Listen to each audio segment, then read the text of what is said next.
conduire le changement. Avec le peu de recul que nous avons, la crise de la Covid-19 nous éclaire sur ce que pourrait être notre société.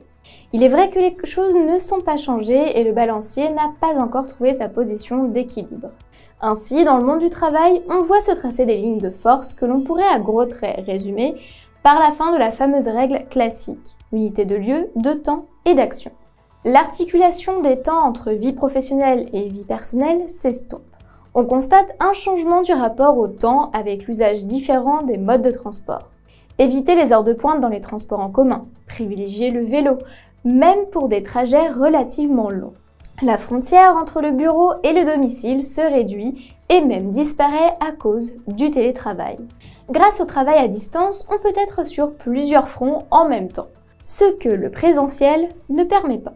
Cette crise nous aura révélé notre capacité à adapter nos comportements, rapidement et en profondeur. La réaction s'est imposée devant la gravité de la situation telle qu'elle nous a été présentée. Ces changements s'inscriront-ils dans la durée ou bien disparaîtront-ils à la fin du déconfinement? Fin mars 2020, un salarié sur 4 était en télétravail alors qu'avant le confinement, une majorité d'employeurs se déclaraient réticents à le mettre en œuvre. Beaucoup de choses ont été rendues possibles grâce à l'urgence de la situation. Selon leur taille, les entreprises sont parvenues à doter, en un temps record, leurs équipes des matériels et des applications permettant le travail à distance. Il n'y a pas eu besoin de conduite du changement. Les limites ont été naturellement repoussées. Si cette organisation du travail s'est révélée efficace pendant le confinement, elle n'est sans doute pas la panacée. Pourquoi? Parce que d'une part, elle n'est pas compatible avec tous les métiers ou toutes les activités. D'autre part, elle pèse psychologiquement sur les individus et sur la dynamique de groupe sur la durée et à un rythme intensif. Les effets du confinement se sont fait sentir également très rapidement sur les conditions atmosphériques du fait de l'arrêt presque total de la circulation en ville et de celui de la navigation aérienne ainsi que de certaines industries. Selon Greenpeace, les émissions de CO2 responsables du changement climatique ont nettement baissé dans les pays les premiers touchés par le coronavirus. Entre début février et mars 2020, les émissions de CO2 ont chuté de près d'un quart en Chine par rapport à 2019. De même, le nord de l'Italie et les États-Unis ont commencé à enregistrer une baisse de leurs émissions de CO2 et de la pollution atmosphérique. Mais force est de constater à la sortie du confinement, avec la reprise progressive de l'activité, que les problèmes demeurent. Comment reprendre en main notre avenir sur le plan environnemental tant que l'urgence sanitaire reste prioritaire? La réactivité de la plupart des pays et des populations à mettre en place les mesures de confinement peut pourtant laisser espérer une réaction à la hauteur de l'enjeu face à l'urgence climatique. Désormais, nous savons que nous en sommes capables. Comment alors mettre à profit cette dynamique pour poursuivre et accélérer la mutation dans le domaine de l'immobilier, tout en n'oubliant pas que la consommation d'énergie et les émissions de dioxyde de carbone demeurent les préoccupations majeures des acteurs du domaine. N'oublie pas de t'abonner à notre chaîne pour ne manquer aucune de nos prochaines vidéos. Et surtout, pense à liker si le contenu te plaît. Pour répondre à ces enjeux, les filières de la construction et du bâtiment doivent être mises au défi de réussir la double transition énergétique et numérique à laquelle elles sont confrontées. Le constat de départ est alarmant et met en évidence l'urgence d'agir à tous les niveaux de la chaîne de valeur, de l'investisseur à l'utilisateur.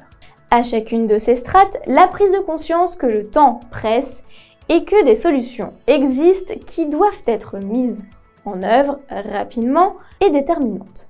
Chacun des maillons de cette chaîne est un acteur du changement qui doit s'inscrire dans un processus coordonné et orienté vers les enjeux réels. Quel est le rôle des acteurs du changement? Précédemment, nous avons vu que l'axe prioritaire d'action est la décarbonation. Il s'agit de celle des process de production et des bâtiments et de leurs usages.